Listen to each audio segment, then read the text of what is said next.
Factory Studio.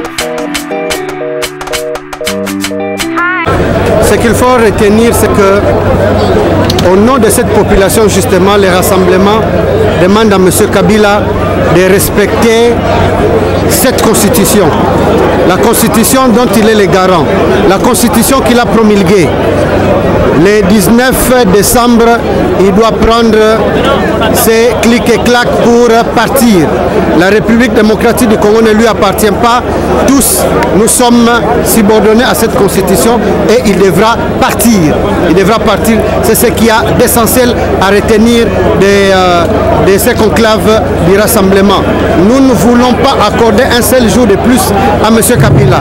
Nous lui donnons un carton jaune à ce mois d'octobre et les cartons rouges, le moment venu, nous pensons que le peuple congolais doit être mobilisé comme un seul homme pour que M. Kabila parte effectivement. Nous voulons plus que jamais vivre l'alternance dans notre République démocratique du Congo. Je vous remercie. Je pense qu'il y a des conclusions à tirer. La première, c'est que le rassemblement est prêt à participer au dialogue.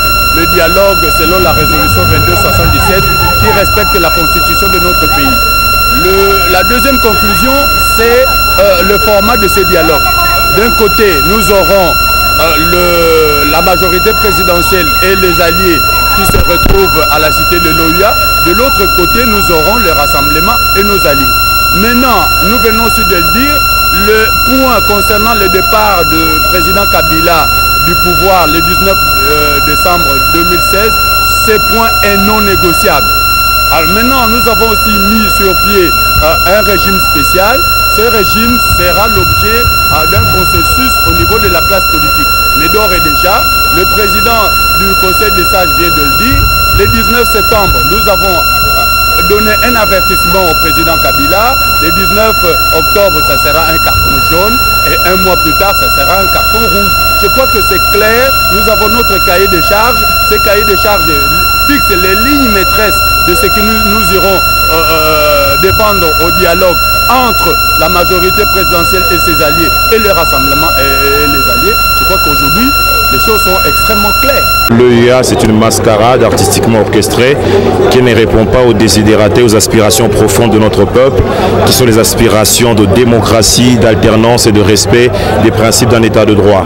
Alors en toute responsabilité, en toute maturité politique, nous ne pouvons ni acquiescer, ni donner notre cutus à quelque chose qui n'a pas d'avenir, à quelque chose qui semble déjà être désuète.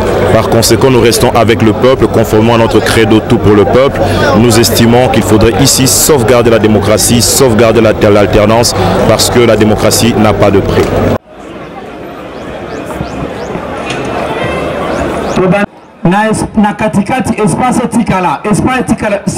Aux assises de l'OUA, aujourd'hui qu'elles reviennent au bon sens pour dire, pour demander, exiger le vrai dialogue, pour nous c'est une grande victoire. Comment vous pouvez l'expliquer? Oui, c'est un cas parce que le 19 octobre, le rassemblement va organiser des actions pacifiques pour honorer nos morts qui sont morts le 19 passé. C'est donc un anniversaire que nous voulons célébrer à l'honneur de ceux qui ont été massacrés le 19 et le 20. La modalité pratique vous sera donnée. Ne craignez-vous pas notre bain de sang?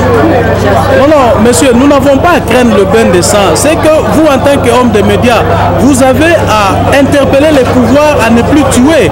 Parce que, écoutez, nous sommes en train aujourd'hui d'exprimer nos opinions, de manifester pacifiquement. Ça n'a rien à voir avec des tueries. S'il y a tuerie, il faut établir les responsabilités. C'est le régime de Kabila qui tue.